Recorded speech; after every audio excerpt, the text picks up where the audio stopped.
Je m'appelle Chester, j'ai 32 ans, et ce que je vais vous raconter m'empêche encore de dormir la nuit.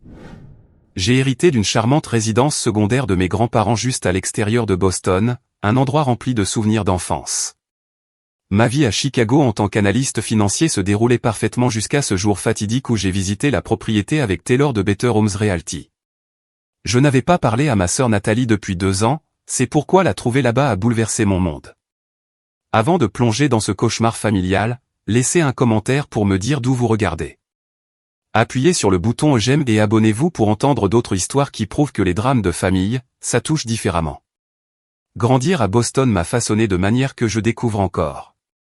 Mon père, Harold, travaillait comme plombier, faisant des semaines de 60 heures pour maintenir notre famille à flot. Maman, Diane, était une infirmière dévouée au Massachusetts General, prenant souvent des gardes de nuit pour aider à financer les études universitaires de ma sœur et moi. Nous n'étions en aucun cas riches, mais mes parents s'assuraient que nous ne manquions jamais de l'essentiel. Cette éducation de classe moyenne m'a appris la valeur du travail acharné et de la sécurité financière, des leçons que j'ai prises très au sérieux. Nathalie a 4 ans de moins que moi, et en grandissant, nous étions en fait proches. Elle était mon ombre pendant notre enfance, me suivant partout et voulant faire tout ce que je faisais. Je lui ai appris à faire du vélo, je l'ai aidé avec ses devoirs de mathématiques, et j'ai même intimidé un garçon qui l'avait fait pleurer en 5e. Il fut un temps où je pensais que rien ne pourrait nous séparer.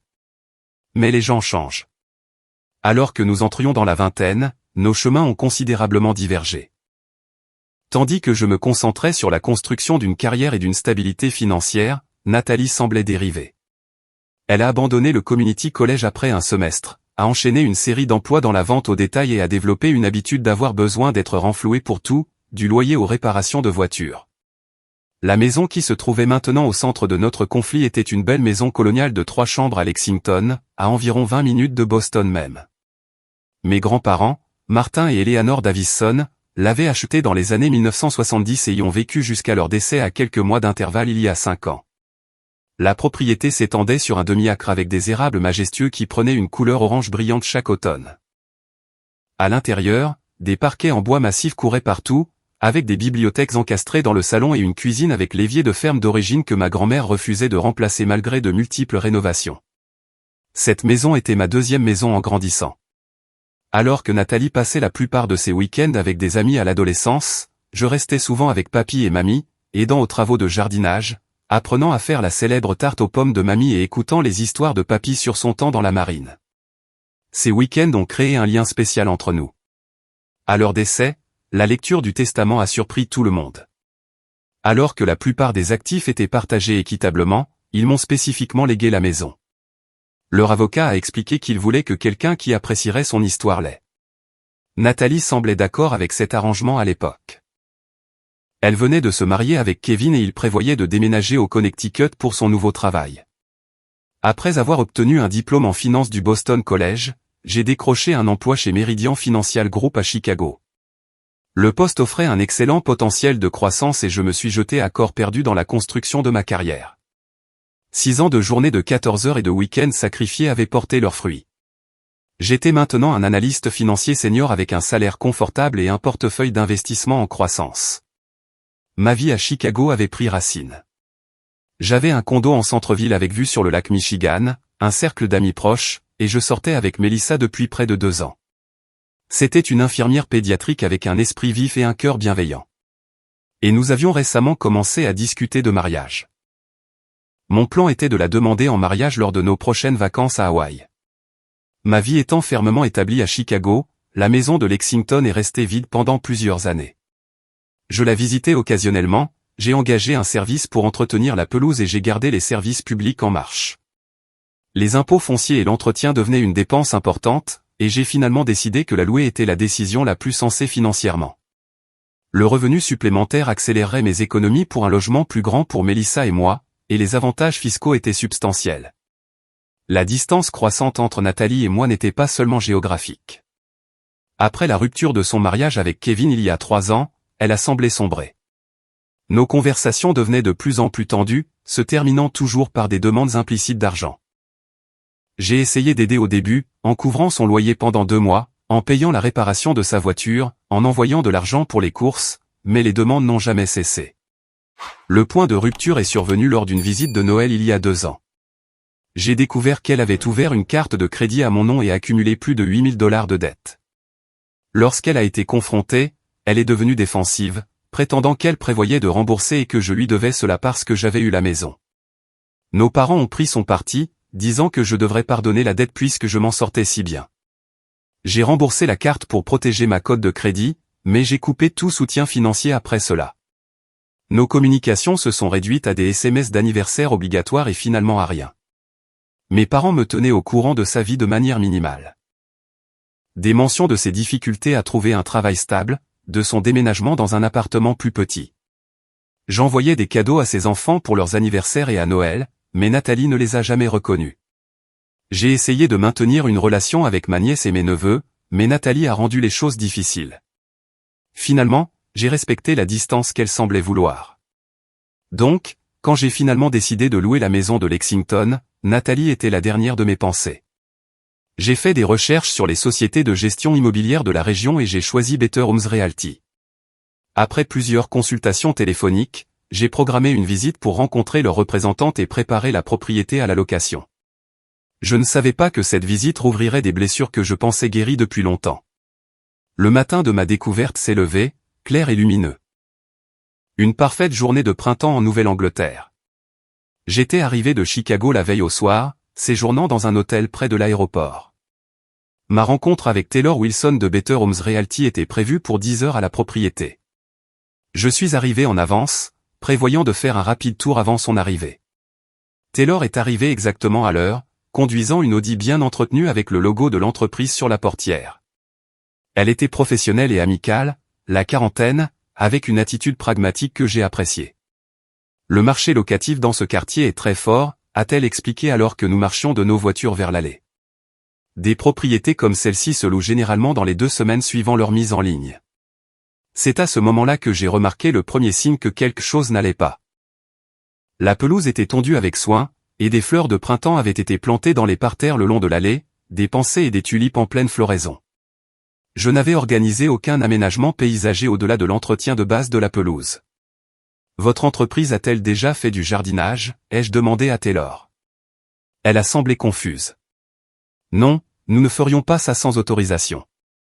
Peut-être qu'un voisin a donné un coup de main. Puis j'ai repéré un tricycle rouge partiellement caché derrière un buisson et un panier de basket pour enfants installé au bord de l'allée. C'est étrange, ai-je dit, ralentissant le pas alors que la confusion s'installait. Il ne devrait y avoir aucun jouet d'enfant ici. Alors que nous approchions de la porte d'entrée, je l'ai entendu. Le son indubitable d'une télévision allumée à l'intérieur et des rires d'enfants.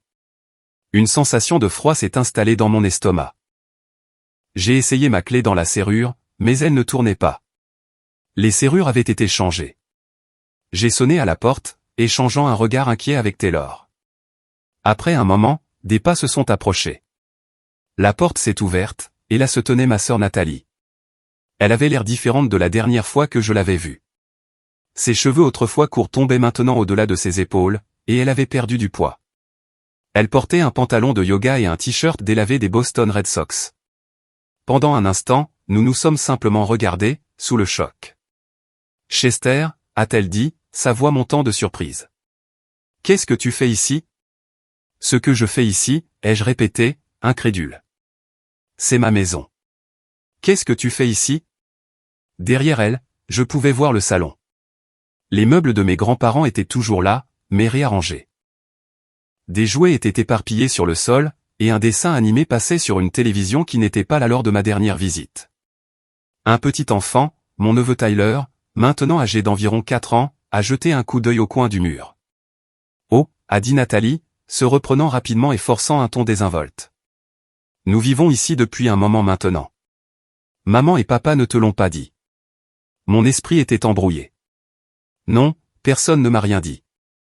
Taylor s'est raclé la gorge, mal à l'aise à côté de moi. Peut-être que je devrais vous laisser un peu d'intimité. Non, ai-je dit fermement, sans quitter Nathalie des yeux. Vous êtes ici en tant que témoin. C'est la propriété que je vous ai engagée pour gérer. Les yeux de Nathalie se sont tournés vers Taylor, puis sont revenus vers moi. Eh bien, entre, je suppose. C'est ta maison, non ? Son ton avait une pointe de défi. Je suis entré, suivi par Taylor avec hésitation. La maison sentait différemment. Un mélange de céréales pour petit déjeuner, de shampoing pour enfants et de bougies parfumées. Nathalie s'était clairement installée. Emma, ma nièce de 8 ans, est sortie de la cuisine, un bol de céréales à la main, ses yeux se sont agrandis. « Oncle Chester » s'est-elle exclamée, vraiment heureuse de me voir. Elle a posé son bol et a couru me serrer dans ses bras. Malgré ma colère, j'ai rendu l'étreinte. « Salut, Emma Bear » ai-je dit, utilisant mon ancien surnom pour elle. « Tu as tellement grandi. » Jacob, l'enfant du milieu âgé de 6 ans, est apparu en haut des escaliers, curieux de l'agitation. « C'est qui » a-t-il demandé, ne me reconnaissant pas après si longtemps. « C'est ton oncle Chester » a dit Nathalie, son ton maintenant tendu. Les enfants, montez un peu pendant qu'on discute. Mais maman, commença à protester Emma. Maintenant, s'il vous plaît, a dit Nathalie fermement. Alors que les enfants disparaissaient à contre-cœur à l'étage, je me suis tourné vers Nathalie, luttant pour garder ma voix égale. J'ai besoin d'une explication, tout de suite. Nathalie a croisé les bras. Qu'y a-t-il à expliquer? J'avais besoin d'un endroit où rester après que Kevin et moi nous soyons séparés. La maison était vide. Maman et papa m'ont donné la permission. La permission? J'ai senti la chaleur me monter au visage. Ils ne peuvent pas donner la permission pour une maison qu'ils ne possèdent pas. Je possède cette maison, Nathalie. Eh bien, tu ne l'utilisais pas, a-t-elle dit avec dédain. C'est assez égoïste de la laisser vide alors que ta propre sœur et ses enfants avaient besoin d'un foyer. Égoïste? J'étais abasourdi. Tu t'es installé dans ma maison sans me le demander, tu as changé les serrures, et c'est moi l'égoïste? Taylor s'est agité mal à l'aise à côté de moi. Monsieur Davison, peut-être devrions-nous reporter. Tu sais quoi, Chester, a interrompu Nathalie, sa voix s'élevant. Si tu as un tel problème avec ça, pourquoi n'appelles-tu pas la police? Fais expulser ta propre sœur et ses enfants dans la rue. Ça te ferait te sentir grand, n'est-ce pas? Le défi flottait dans l'air entre nous. J'ai regardé autour de moi les preuves de leur vie ici. Des livres d'école sur la table de la salle à manger. Des dessins d'enfants aimantés sur le réfrigérateur. Des photos de famille où je n'étais pas, affichées sur le manteau de la cheminée. Ils étaient clairement là depuis des mois. Alors, c'est ce que je vais faire, ai-je dit, ma voix basse et contrôlée malgré la rage qui montait en moi. Si c'est ce qu'il faut. Le visage de Nathalie a pâli. Elle ne s'attendait clairement pas à ce que je la prenne au mot. Tu ne ferais pas ça, a-t-elle dit. Mais l'incertitude avait remplacé son défi. Je sors appeler nos parents, ai-je dit en me tournant vers la porte. Ensuite, j'appelle mon avocat.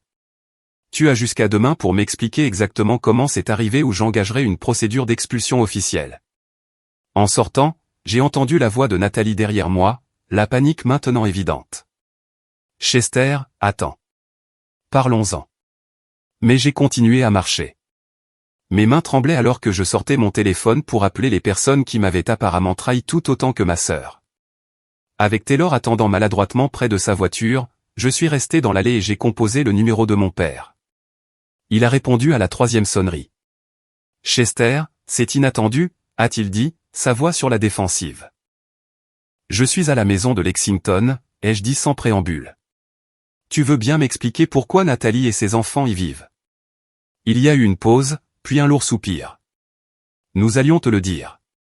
Quand, ai-je exigé? Elle est clairement ici depuis des mois. Les serrures sont changées. Un jardin a été planté. Les enfants ont l'air installés. Baisse la voix, a dit mon père, son ton se durcissant. Tu réagis de manière excessive, comme d'habitude. De manière excessive? C'est ma propriété, papa. Ma maison. Celle que papy et mamie m'ont laissée. Et qu'est-ce que tu en faisais? Rien. La laisser là pendant que ta sœur luttait pour garder un toit au-dessus de la tête de ses enfants. J'entendais ma mère en arrière-plan demander le téléphone. Après une discussion étouffée, elle a pris la ligne. Chester, chérie, a-t-elle commencé avec sa voix apaisante d'infirmière. Je sais que c'est un choc, mais essaie de comprendre. Nathalie était dans une situation terrible après le départ de Kevin. Il n'a pas été fiable avec la pension alimentaire, et elle a perdu son travail au cabinet dentaire. Nous aidions autant que nous pouvions, mais nos économies de retraite ne sont pas illimitées. Alors, vous lui avez donné ma maison sans me le demander, ai-je demandé, incrédule. Nous pensions que ça ne te dérangerait pas, a-t-elle dit d'une petite voix. Tu as ta vie à Chicago. Tu viens peut-être une fois par an. La maison était juste là, vide. Ça ne rend pas acceptable de donner quelque chose qui n'est pas à vous, ai-je insisté. Vous savez comment Nathalie est avec l'argent. A-t-elle payé les impôts fonciers, les factures? Plus de silence. C'est bien ce que je pensais, ai-je continué. Donc, non seulement vous lui avez donné ma maison sans permission, mais vous m'avez aussi laissé continuer à payer toutes les dépenses. Nous avons aidé avec les factures, s'est défendu faiblement ma mère. Je n'arrive pas à y croire, ai-je dit, passant une main dans mes cheveux de frustration. Est-ce que ça vous est même venu à l'esprit de m'appeler pour me demander? Mon père est revenu au téléphone. Nous savions ce que tu dirais. Tu es devenu si froid, Chester, si absorbé par ta vie de grande ville et ton argent. Tu as oublié ce que signifie la famille. Ces mots m'ont blessé, surtout venant de l'homme qui m'avait appris l'importance de la responsabilité. Ce n'est pas juste. J'ai toujours aidé quand je pouvais. J'ai seulement arrêté quand Nathalie a commis une véritable fraude contre moi. C'est de l'histoire ancienne, a balayé mon père. Elle était désespérée. Et elle est toujours désespérée, apparemment. Assez désespérée pour voler ma maison. Elle n'a rien volé. Elle avait besoin d'aide et nous l'avons aidée. C'est ce que fait la famille. Je passe ce soir, ai-je dit fermement. Nous devons en parler en personne. Nous tous. D'accord, a-t-il accepté sèchement. Dîner à 18h. Il a raccroché sans dire au revoir. Je suis resté là un moment, le téléphone à la main, essayant de digérer la conversation. Le sentiment de trahison était accablant. Mes propres parents avaient donné ma propriété sans même m'envoyer un SMS pour me prévenir. Taylor s'est approché prudemment. Monsieur Davison, devrais-je revenir une autre fois? J'avais presque oublié qu'elle était là. Je suis désolé pour ça, Taylor. Oui, reportons. Évidemment, je dois régler une situation familiale avant de pouvoir avancer avec des projets de location. Elle a hoché la tête avec compréhension. Les affaires de famille peuvent être compliquées. Voici ma carte. Appelez-moi quand vous serez prêt à avancer. Elle a hésité, puis a ajouté, pour ce que ça vaut, le droit locatif dans le Massachusetts est assez complexe, même avec des membres de la famille. Vous devriez peut-être consulter un avocat. Je les remerciai et les regardai partir, me laissant seul dans l'allée d'une maison qui était légalement la mienne, mais qui ne me semblait plus l'être. Prenant une profonde inspiration, je suis retourné à l'intérieur. Nathalie était assise sur le canapé du salon, sa posture tendue. Les enfants n'étaient nulle part en vue, mais je pouvais les entendre jouer à l'étage. Je viens de parler à maman et papa, ai-je dit en gardant ma voix égale. Je dîne avec eux ce soir pour discuter de cette situation. Nathalie a levé les yeux, ses yeux cerclés de rouge, mais défiants. Ils ont dit que je pouvais rester ici, Chester. Je ne suis pas entré par effraction. Ce n'était pas leur décision à prendre, ai-je répondu en m'asseyant dans le fauteuil en face d'elle. Cette maison m'appartient, Nathalie. Légalement, ils n'avaient aucun droit de te la proposer. Où étions-nous censés aller, a-t-elle demandé, sa voix se brisant légèrement. Après le départ de Kevin, tout s'est effondré. Il a vidé notre compte en banque, m'a laissé avec toutes les factures. J'ai perdu l'appartement parce que je ne pouvais pas payer le loyer. Les enfants avaient déjà changé d'école une fois cette année-là. Malgré ma colère, j'ai ressenti une pointe de sympathie. Pourquoi ne m'as-tu pas appelé? Pourquoi agir dans mon dos comme ça?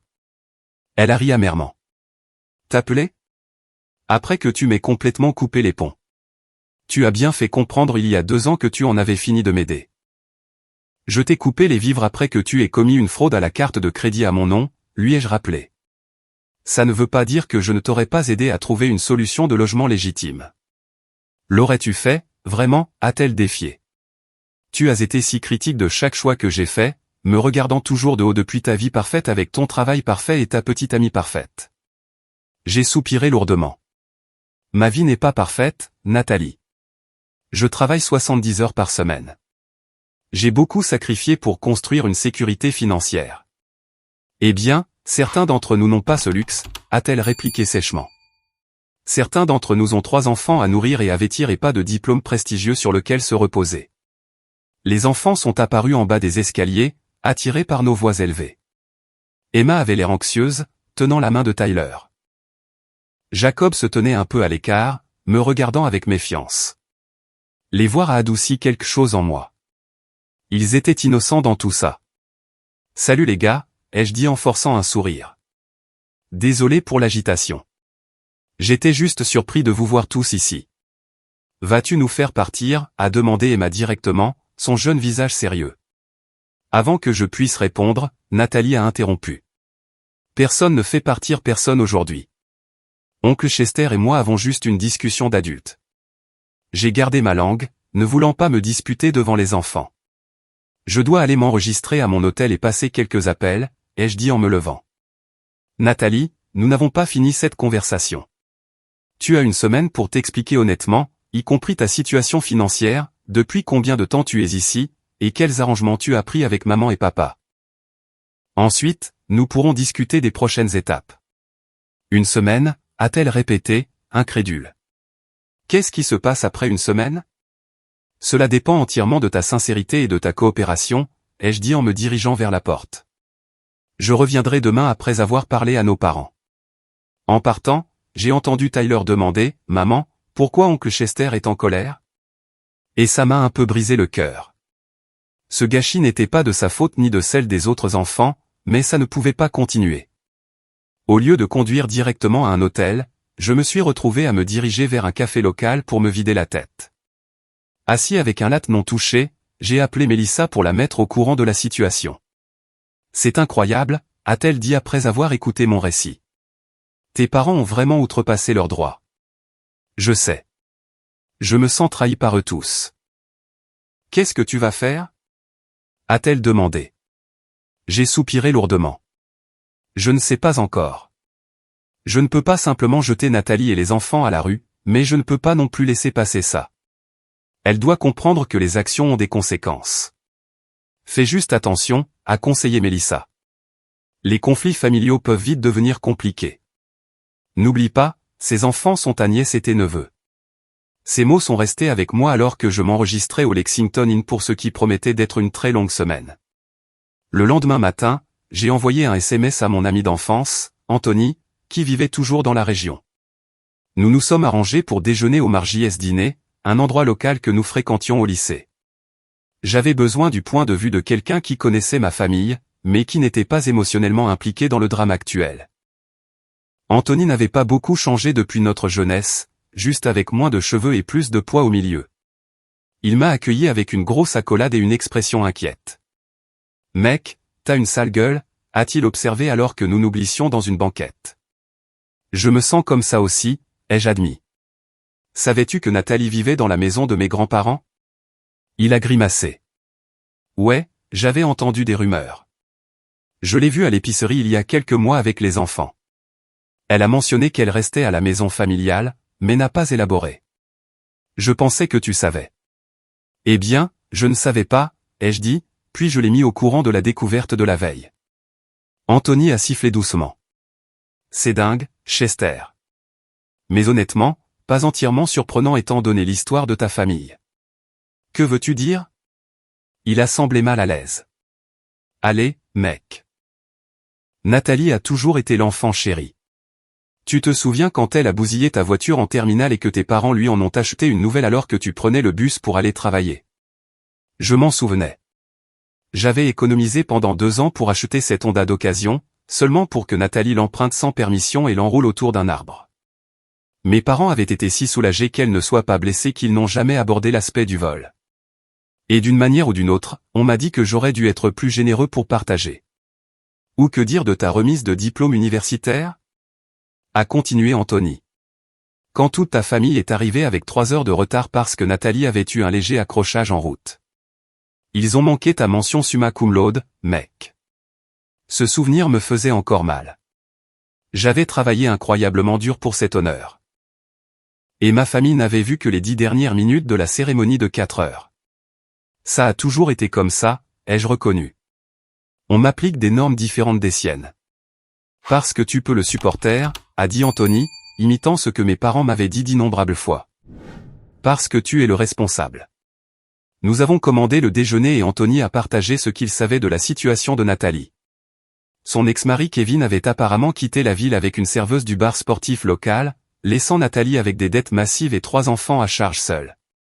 Elle avait perdu son emploi de réceptionniste dentaire peu de temps après. Je ne défends pas le fait qu'elle se soit installée chez toi sans permission, a précisé Anthony. Mais elle était dans une mauvaise passe. Elle aurait pu m'appeler, ai-je insisté. Au lieu de ça, elle a agi dans mon dos. L'aurais-tu laissé rester si elle avait demandé? A-t-il défié? J'ai hésité. Je ne sais pas. Peut-être temporairement avec des conditions claires. Mais ce n'est pas la question.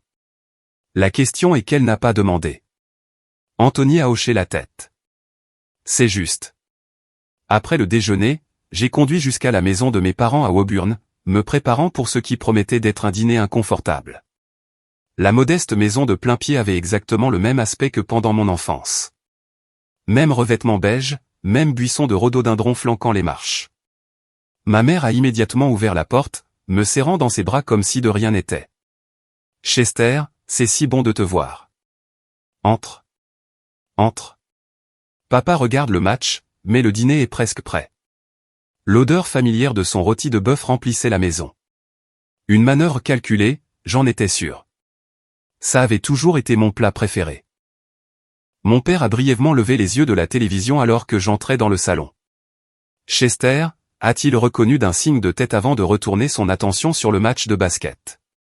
Le dîner a commencé dans un silence gênant. Ma mère a fait plusieurs tentatives de conversation, me demandant des nouvelles de mon vol, de mon travail, de Mélissa, jusqu'à ce que je pose enfin ma fourchette. Pouvons-nous aborder le sujet qui fâche? Vous avez donné la permission à Nathalie de vivre dans ma maison sans me le dire. La mâchoire de mon père s'est crispée. Nous avons fait ce que nous devions faire pour la famille. Ce n'était pas à vous de le donner, ai-je répété pour ce qui semblait être la 100e fois. Tu as abandonné cette maison, a-t-il dit d'un ton accusateur. Tu la visites une fois par an au maximum alors qu'elle reste là, vide. Je n'ai rien abandonné. Je l'ai entretenue, payé les impôts, gardé les services publics en marche. C'est ce qu'on appelle être un propriétaire responsable. Pendant que ta sœur et ses enfants étaient sur le point d'être sans abri, a interjeté ma mère, sa voix tremblante. Que étions-nous censés faire, Chester? M'appeler, ai-je dit avec emphase. Me dire ce qui se passait. Me demander si je pouvais aider. N'importe laquelle de ces options aurait été meilleure que d'agir dans mon dos. Nous savions ce que tu dirais, a rétorqué mon père. Depuis cette histoire de carte de crédit, tu es froid envers Nathalie. Tu n'aurais pas aidé. Vous ne le savez pas parce que vous ne m'en avez jamais donné l'occasion, ai-je argumenté. Et même si j'avais dit non, ça aurait été mon droit. C'est ma maison. Ton grand-père aurait honte, a dit mon père, sa voix basse et cinglante. Il ne t'a pas laissé cette maison pour que tu la gardes pour toi tout seul pendant que la famille souffrait. C'était un coup bas. N'ose pas me dire ce que papy penserait, ai-je dit, ma voix tremblant de colère. Il m'a laissé cette maison parce qu'il savait que je la respecterais. Il m'a aussi appris l'honnêteté et le respect de la propriété d'autrui. Des leçons qui semblent avoir été oubliées dans cette famille. Ma mère s'est mise à pleurer. Nous étions désespérés, Chester. Nathalie s'est présentée à notre porte avec 3 enfants et nulle part où aller. Nous l'aidons financièrement depuis des années, mais nous avons maintenant un revenu fixe. La maison semblait être la solution parfaite. Alors vous lui avez donné une clé. Juste comme ça. Mes parents ont échangé un regard. En fait, a admis mon père à contre-cœur. Elle avait déjà une clé de l'époque où elle allait vérifier la maison pour toi. C'était il y a des années, avant notre brouille. J'avais demandé à Nathalie de vérifier la maison occasionnellement quand elle vivait encore à proximité, mais je pensais qu'elle avait rendu la clé en déménageant. Avez-vous au moins discuté des attentes avec elle? Loyer, facture? Un autre regard inconfortable entre eux. Nous avons aidé avec les factures, a dit ma mère.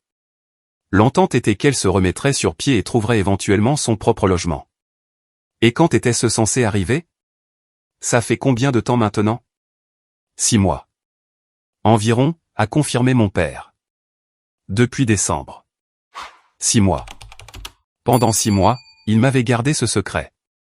Vous est-il jamais venu à l'esprit de me dire que ma sœur divorçait, ai-je demandé, la douleur évidente dans ma voix. Que ma nièce et mes neveux traversaient une telle tourmente. Tu as bien fait comprendre que tu voulais prendre tes distances avec Nathalie, a dit ma mère sur la défensive. Nous respections ça. Distance de l'exploitation financière, pas des nouvelles familiales importantes, me suis-je levé de table. J'aurais voulu savoir ça. J'aurais voulu aider les enfants, au moins. Tu es toujours si critique, a dit mon père, sa propre colère montant, regardant Nathalie de haut depuis ton piédestal. Tout le monde ne peut pas avoir ta vie parfaite, Chester. Ma vie n'est pas parfaite, papa. J'ai travaillé d'arrache-pied pour tout ce que j'ai. Nathalie a pris une mauvaise décision après l'autre, et tout le monde l'excuse parce qu'elle a eu la vie dure. Eh bien, devinez quoi? La vie est dure parfois. Ça ne lui donne pas le droit de prendre ce qui n'est pas à elle. Elle avait besoin d'aide, a pleuré ma mère. Alors vous auriez dû l'aider vous-même au lieu d'offrir ma propriété, ai-je crié, perdant finalement mon sang-froid. Ou m'appeler, ou l'aider à demander des programmes d'aide. Littéralement n'importe quoi d'autre aurait été plus approprié. Je me suis levé, incapable de continuer la conversation. Je ne peux pas faire ça maintenant.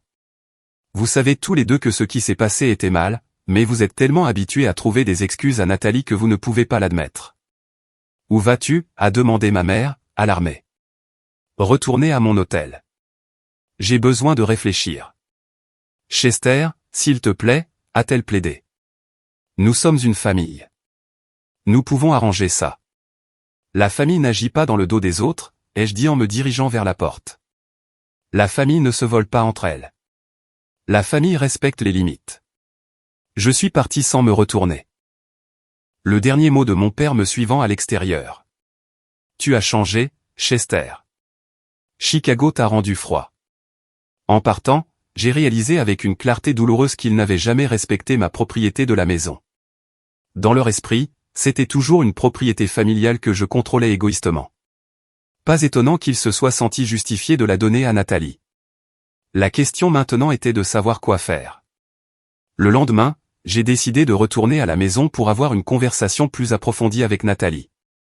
J'avais besoin de comprendre exactement ce qu'on lui avait dit et quels étaient ses projets. Quand je suis arrivé vers 11 h du matin, j'ai été surpris de voir 3 voitures dans l'allée en plus de la vieille Subaru de Nathalie.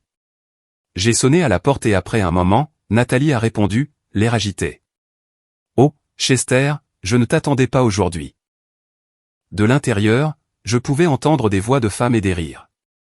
C'est un mauvais moment? Ai-je demandé, bien que je me fichais que ce le soit. J'ai des amis à la maison, a-t-elle admis à contre-cœur. Un truc de café hebdomadaire qu'on fait. Je pense que cette conversation prime sur le café avec des amis, ai-je dit fermement, passant devant elle dans le couloir. Dans le salon, mon salon, étaient assises 2 femmes de l'âge de Nathalie environ, confortablement installées sur le canapé de mes grands-parents avec des tasses de café et des assiettes de pâtisserie. Elles ont levé les yeux avec curiosité à mon entrée. C'est mon frère, Chester, a expliqué Nathalie, sont entendus. Chester, voici mes amis, Lorraine et Heather. Les 2 femmes m'ont jeté des regards froids. J'ai eu la nette impression qu'elles savaient déjà qui j'étais et qu'elles avaient entendu la version des faits de Nathalie. Enchanté, ai-je dit sans grande sincérité. J'ai besoin de parler à ma sœur en privé. Lorraine, une femme mince avec une coupe de cheveux agressivement courte, n'a pas bougé. Nous savons tout sur la situation, Chester. Nathalie n'a rien à nous cacher. Quoi qu'il en soit, ai-je répondu d'un ton égal. C'est une affaire de famille. Heather, qui était plus forte avec des cheveux teints en rouge, s'est levée. Allez, Lorraine. Laissons-leur un peu d'espace. On prendra de tes nouvelles plus tard, Nat. Le regard appuyé qu'elle m'a lancé a clairement indiqué que la prise de nouvelles aurait lieu très peu de temps après leur départ. Une fois parti, j'ai examiné la pièce plus attentivement. Ce que j'ai vu m'a profondément troublé. Du courrier était empilé sur la table d'entrée, adressé à Nathalie à cette adresse, une partie datant de plusieurs mois. Des photos de famille avaient été arrangées sur les murs, remplaçant certaines des œuvres d'art de mes grands-parents. Une grande bibliothèque qui contenait autrefois la collection de livres d'histoire de mon grand-père affichait maintenant des livres pour enfants et des objets décoratifs. Tu es ici depuis un moment, ai-je observé. Nathalie a croisé les bras sur la défensive. Depuis décembre, je te l'ai dit. Et tu t'es clairement bien installé. J'ai traversé la maison, faisant l'inventaire des changements. La salle à manger avait maintenant un coin d'art pour enfants installé dans un coin. Le bureau avait été converti en ce qui semblait être une chambre pour Jacob, avec des affiches de sport sur les murs et des jouets éparpillés sur le sol. Mais ce qui m'a vraiment arrêté net, c'est l'état du vaisselier en porcelaine de ma grand-mère dans la salle à manger formelle. Le magnifique meuble en merisier avait été peint en blanc crayeux, et plusieurs des délicates pièces de porcelaine à l'intérieur, transmises de génération en génération, manquaient. Qu'est-il arrivé à la porcelaine de grand-mère, ai-je demandé, ma voix dangereusement calme. Nathalie s'est agitée, mal à l'aise. Les enfants ont cassé quelques pièces accidentellement. Ils jouaient et un ballon a heurté le vaisselier. Alors, tu as peint un meuble en merisier de 200 ans en blanc. Elle a haussé les épaules. Ça a l'air plus moderne maintenant. Le bois sombre était déprimant. Quelque chose a craqué en moi. Tu n'avais aucun droit de modifier quoi que ce soit dans cette maison, Nathalie. Ce n'est pas à toi. C'est juste de la peinture, Chester. On peut la décaper si ça t'importe tant que ça. Ce n'est pas la question. Tu as agi comme si tu possédais cet endroit. Tu t'es installé, tu as redécoré, tu as invité tes amis à le traiter comme si c'était ta maison. C'est ma maison. A-t-elle crié en retour. Peut-être pas légalement sur le papier, mais c'est plus ma maison que la tienne. Tu l'as abandonnée. Je n'ai rien abandonné, ai-je dit à travers mes dents serrées. J'ai entretenu cette propriété, payé chaque facture. Pendant que tu vis ta vie parfaite à Chicago, a-t-elle craché. Certains d'entre nous n'ont pas ce luxe. Certains d'entre nous ont de vrais problèmes. Et certains d'entre nous font des choix responsables, ai-je rétorqué. Tes vrais problèmes sont en grande partie de ta propre faute, Nathalie. Ses yeux ont brillé de colère. Espèce de salaud sans cœur. Tout le monde n'a pas les opportunités que tu as eues. Nous avons eu exactement les mêmes opportunités. Mêmes parents, mêmes écoles, même chance d'aller à l'université. J'ai travaillé pour payer mes études pendant que tu faisais la fête et que tu abandonnais. J'ai construit une carrière pendant que tu passais d'un emploi à l'autre. J'ai économisé de l'argent pendant que tu accumulais les dettes. Tu ne sais rien de ma vie, a-t-elle dit amèrement. Tu n'as aucune idée de ce que c'est d'être une mère célibataire de 3 enfants. Tu as raison. Je ne sais pas, ai-je concédé. Mais je sais ce que c'est d'avoir des membres de sa famille qui profitent de vous à plusieurs reprises, qui vous volent, qui agissent dans votre dos. Les enfants étaient apparus en haut des escaliers, attirés par nos voix élevées. Emma était au bord des larmes. Jacob me foudroyait du regard avec hostilité, tandis que Tyler avait juste l'air confus. Les enfants, retournez à l'étage, a ordonné Nathalie, sa voix tremblante. Pourquoi oncle Chester te crie dessus, a exigé Jacob, sans bouger. Parce que votre oncle ne se soucie que de l'argent et des choses, a dit Nathalie à voix haute, ne faisant aucune tentative pour les protéger du conflit, pas de la famille. C'était un coup bas, utiliser les enfants comme levier émotionnel. Ce n'est pas vrai, ai-je dit en modulant mon ton. Je me soucie beaucoup de la famille. Une famille qui se respecte mutuellement. Le respect, a ri Nathalie durement. Tu veux jeter ta sœur et ses enfants à la rue et appeler ça du respect?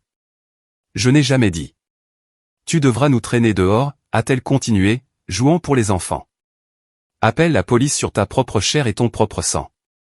Arrête ça, Nathalie, ai-je prévenu. Ne manipule pas les enfants comme ça. Je suis allé dans la cuisine pour me ressaisir. Et c'est là que je l'ai vu. Une pile de papier sur le comptoir à côté de l'ordinateur portable de Nathalie. Des documents juridiques.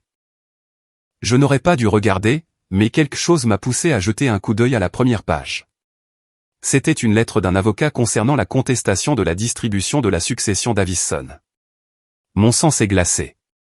J'ai ramassé les papiers et les ai scannés rapidement. Nathalie avait consulté un avocat pour contester le testament de nos grands-parents près de 5 ans après les faits, affirmant que la maison aurait dû être répartie équitablement entre nous.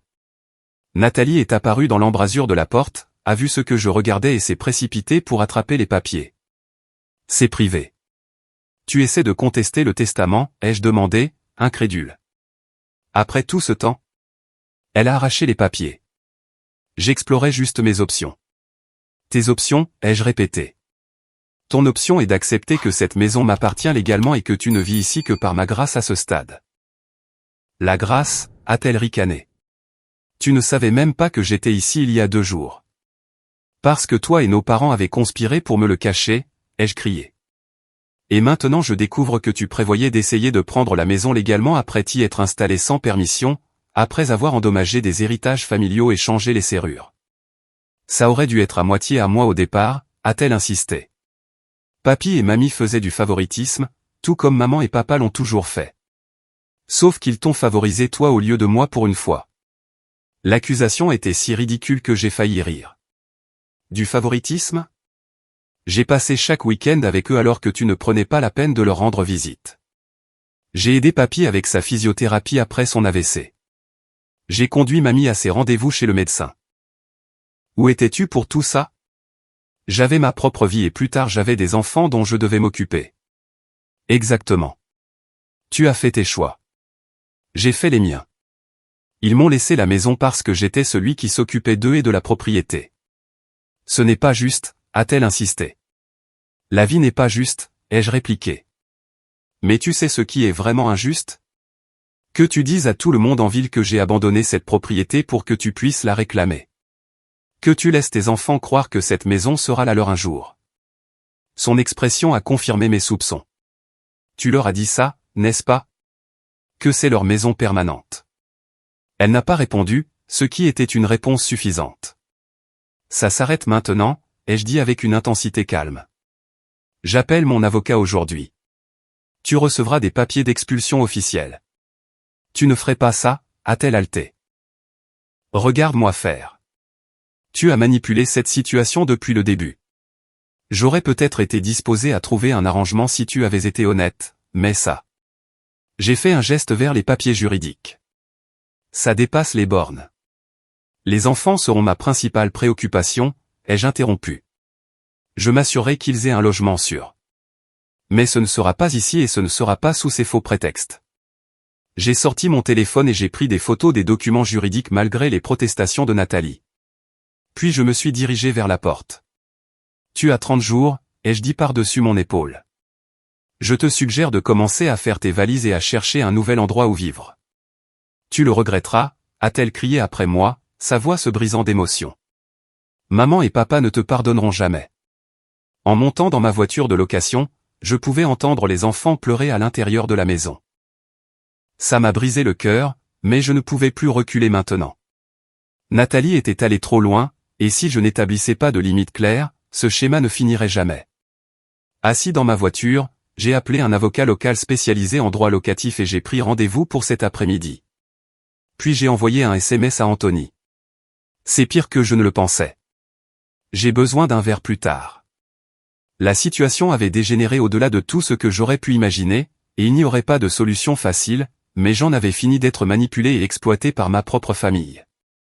De retour dans ma chambre d'hôtel ce soir-là, je suis resté allongé sur le lit, fixant le plafond, mentalement et émotionnellement épuisé. Ma rencontre avec Sarah Blackwell, l'avocate en droit immobilier, avait été informative mais troublante. Le droit locatif du Massachusetts était compliqué. Et même si Nathalie n'avait aucun droit légal d'être dans la maison, l'expulser serait compliqué, potentiellement préjudiciable pour les enfants, et fracturerait notre famille de manière permanente. Mon téléphone a sonné. Mélissa appelait pour notre point du soir. Salut, ai-je répondu, sans prendre la peine de cacher ma lassitude. C'est si grave que ça, a-t-elle demandé avec sympathie. Je l'ai mise au courant des découvertes de la journée, les héritages modifiés, la consultation juridique, les enfants entraînés dans le conflit. Oh, Chester, a-t-elle soupiré. Quel cauchemar. Je ne sais pas quoi faire, Mel. D'un côté, je suis furieux et je veux tenir bon. De l'autre, ces enfants. Ma voix s'est éteinte. Ces enfants sont innocents, a-t-elle terminé pour moi. Et ils sont aussi ta famille. Exactement. Mais si je cède maintenant, quel message est-ce que ça envoie? Que n'importe qui peut profiter de moi et que je l'accepterai? Qu'il n'y a pas de conséquences pour les actions de Nathalie? Mélissa est restée silencieuse un moment. Et si tu cherchais une troisième option? Quelque chose qui établit tes limites mais ne punit pas les enfants. Comme quoi? Je ne sais pas exactement, mais il doit y avoir un juste milieu entre laisser Nathalie rester sans conséquence et faire subir une expulsion traumatisante à 3 enfants. Après avoir raccroché, je suis resté avec cette pensée. Une troisième option, quelque chose qui protégerait les enfants tout en tenant Nathalie pour responsable. Le lendemain matin, j'ai rencontré Julian Matthews, mon conseiller financier, qui se trouvait être à Boston pour une conférence. Autour d'un petit déjeuner au restaurant de l'hôtel, j'ai exposé la situation. Financièrement, quelles sont mes options ici, ai-je demandé après l'avoir mis au courant. Julian a réfléchi pensivement. Plusieurs, en fait. Tu pourrais vendre la propriété et utiliser une partie des bénéfices pour aider ta sœur à trouver un logement convenable. Peut-être avec un arrangement structuré où les paiements vont directement à un propriétaire plutôt qu'à elle. Ça résoudrait le problème immédiat, ai-je reconnu. Mais je ne suis pas sûr d'être prêt à vendre une propriété familiale avec tant d'histoire et de signification. Alternativement, a poursuivi Julian, tu pourrais formaliser un contrat de location avec ta sœur, à un taux inférieur au marché, mais avec des conditions strictes concernant l'entretien de la propriété, des paiements de loyer partiels en temps voulu, et peut-être des conseils financiers. Elle s'est avérée indigne de confiance, ai-je souligné. Qu'est-ce qui l'empêcherait de violer tout accord que nous ferions?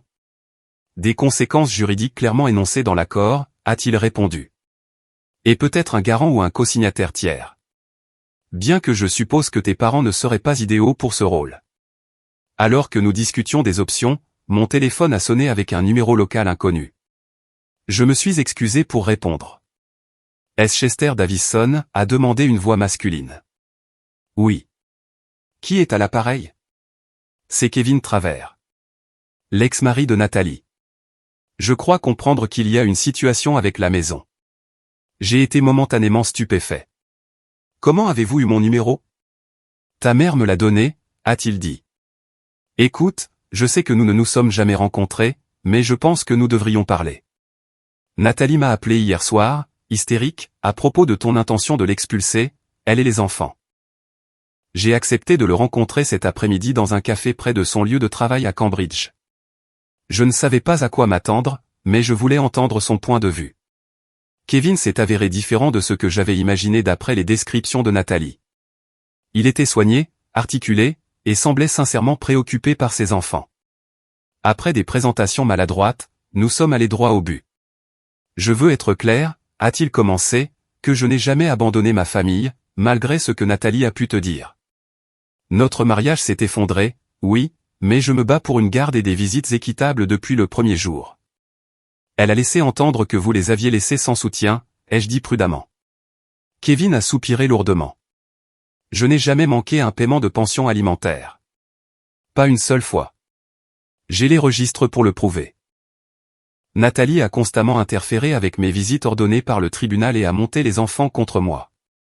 Cela ne correspondait pas à l'histoire que j'avais entendue de mes parents et de Nathalie. Si c'est vrai, pourquoi n'avez-vous pas engagé de poursuite judiciaire? Je l'ai fait, a-t-il dit en sortant son téléphone et en me montrant des documents du tribunal. Je suis retourné au tribunal de la famille 3 fois au cours des 2 dernières années. La dernière audience est le mois prochain. Nathalie trouve toujours des moyens de retarder et d'obstruer. Alors que Kevin partageait plus de détails sur leur divorce et ses conséquences, une image plus claire s'est dessinée. Celle de Nathalie non pas seulement comme une victime des circonstances, mais comme quelqu'un qui manipulait les situations à son avantage et utilisait les enfants comme des pions. Ne vous méprenez pas, a ajouté Kevin en voyant mon expression. Je ne prétends pas être parfait. Notre mariage avait de vrais problèmes des deux côtés, mais le récit selon lequel je les ai abandonnés est tout simplement faux. Pourquoi me dites-vous tout ça, ai-je demandé. Il m'a regardé droit dans les yeux. Parce que ce sont aussi mes enfants, et je me soucie de ce qui leur arrive. Nathalie crée le chaos et l'instabilité dans leur vie. Ils ont besoin de structure et de cohérence. Que me suggéreriez-vous de faire concernant la situation de la maison? Honnêtement, je pense que tu dois établir des limites fermes avec Nathalie. Elle répond aux conséquences claires, pas à la générosité.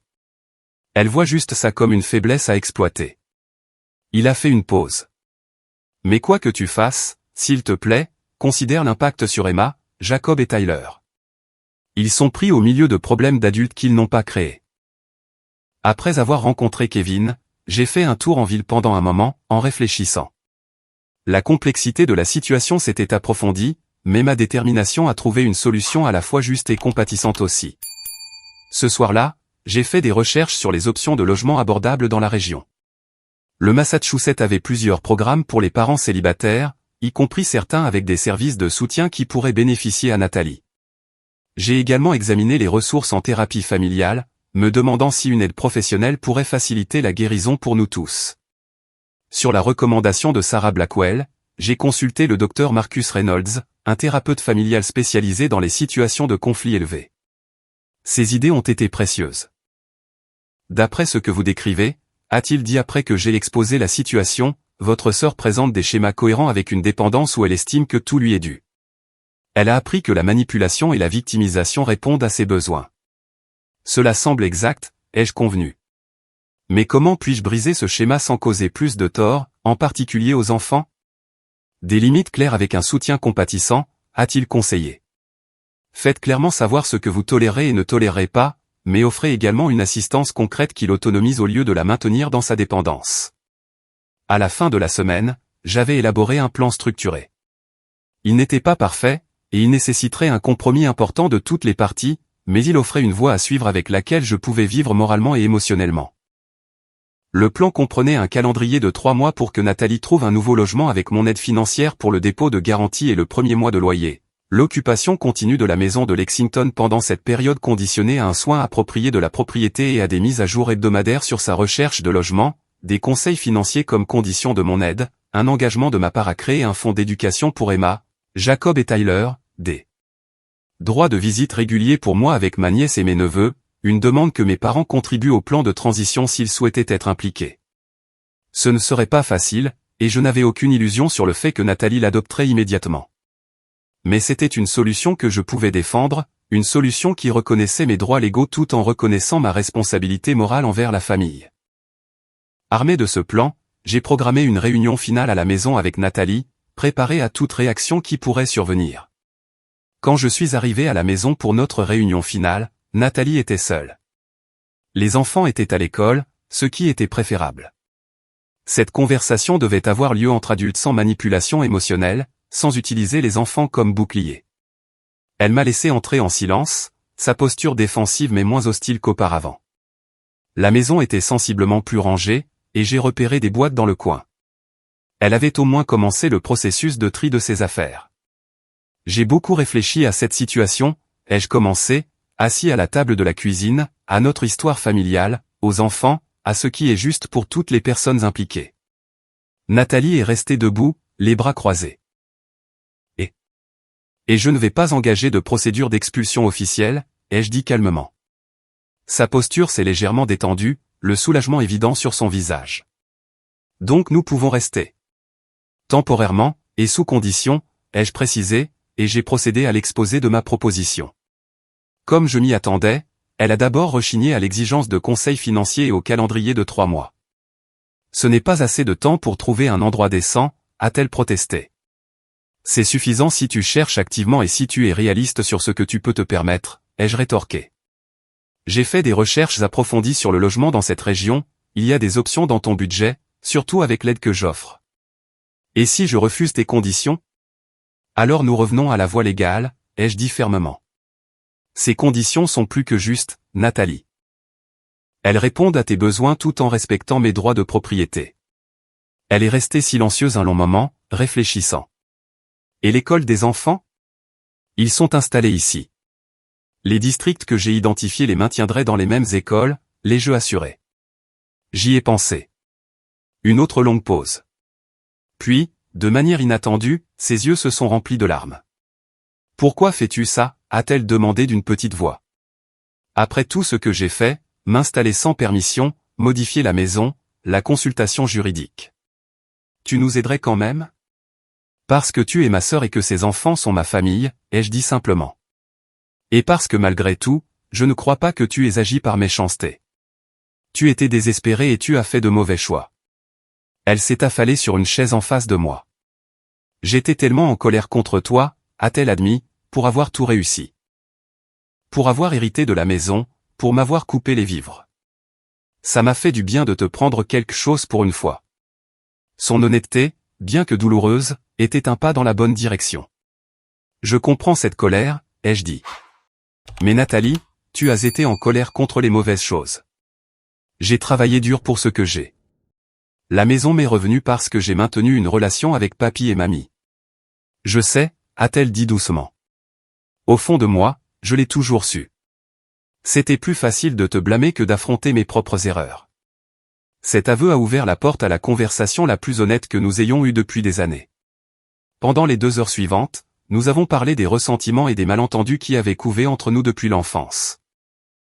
J'ai appris ses luttes contre la dépression après chaque naissance, ses sentiments d'inadéquation par rapport à moi, ses véritables difficultés à naviguer dans la monoparentalité.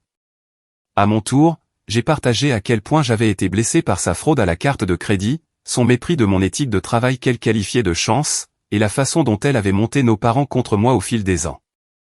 Je n'ai jamais voulu me mettre entre toi et maman et papa, a-t-elle dit. Bien que nous sachions tous les deux que ce n'était pas entièrement vrai. Quoi qu'il en soit, nous devons établir des schémas plus sains, ai-je insisté.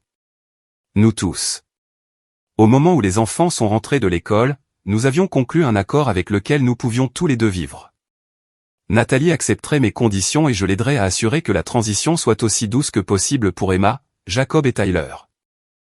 Ce soir-là, j'ai invité nos parents et leur ai présenté le plan. Mon père a d'abord été réticent, y voyant une affirmation de mon contrôle plutôt qu'une aide. C'est toujours moi qui force Nathalie à partir, a-t-il argumenté. Juste avec un plus bel emballage. Non, papa, l'ai-je corrigé. C'est moi qui établis des limites tout en étant compatissant. Il y a une différence. Ma mère, plus pragmatique, s'est concentrée sur la logistique. Où iront-ils? Qu'en est-il des routines des enfants? Je leur ai expliqué les recherches que j'avais faites sur les options de logement et les services de soutien. J'ai mûrement réfléchi à cela, mais j'ai besoin de votre soutien, pas de votre sape. Après de longues discussions et une tension persistante, ils ont accepté à contre-cœur que ma solution était raisonnable. Plus important encore, ils ont reconnu leur rôle dans la facilitation de la situation. Nous aurions dû te parler en premier, a admis ma mère. Nous essayons d'aider un enfant sans considérer l'impact sur l'autre. Nous avons toujours attendu plus de toi parce que tu semblais capable de le gérer, a ajouté mon père. Ce n'était pas toujours juste. Ce n'était pas une réconciliation parfaite, mais c'était un début. Les 6 mois suivants ont été difficiles alors que nous mettions en œuvre le plan. Nathalie a trouvé un appartement de 3 chambres à environ 15 minutes de la maison de Lexington, dans un bon district scolaire avec un loyer abordable. Avec mon aide pour le dépôt de garantie et le premier mois, elle a pu obtenir un bail. Le conseil financier a été une lutte au début. Nathalie résistait à l'idée que quelqu'un scrute ses habitudes de dépenses.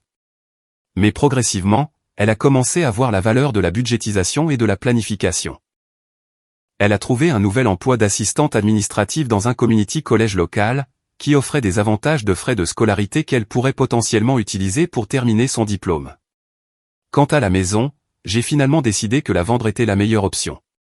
La propriété était chargée de trop d'émotions compliquées. Maintenant, après quelques rénovations pour restaurer le vaisselier en porcelaine de ma grand-mère et corriger d'autres changements que Nathalie avait faits, je l'ai mise en vente avec Taylor de Better Homes Realty.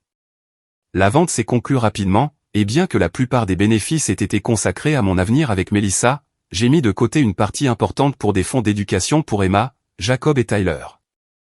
Quels que soient les problèmes entre les adultes de la famille, les enfants méritaient une chance. Ma relation avec ma nièce et mes neveux s'est considérablement améliorée une fois le conflit de logement résolu. Je rendais régulièrement visite à leur nouvel appartement, les emmenais en sortie et me suis imposé comme une présence constante dans leur vie. Emma, en particulier, semblait s'épanouir avec ce soutien supplémentaire, montrant un intérêt pour la finance qui me rappelait moi-même à son âge. La guérison avec mes parents a pris plus de temps. Des années de schéma ne changent pas du jour au lendemain. Mais nos conversations sont devenues plus honnêtes, moins chargées de ressentiments tacites. Ils ont commencé à reconnaître la responsabilité de Nathalie pour ses choix plutôt que de la défendre par réflexe ou de s'attendre à ce que je règle tout. 1 an après la découverte qui avait tout bouleversé, Melissa et moi nous sommes mariés à Chicago. Toute ma famille était présente.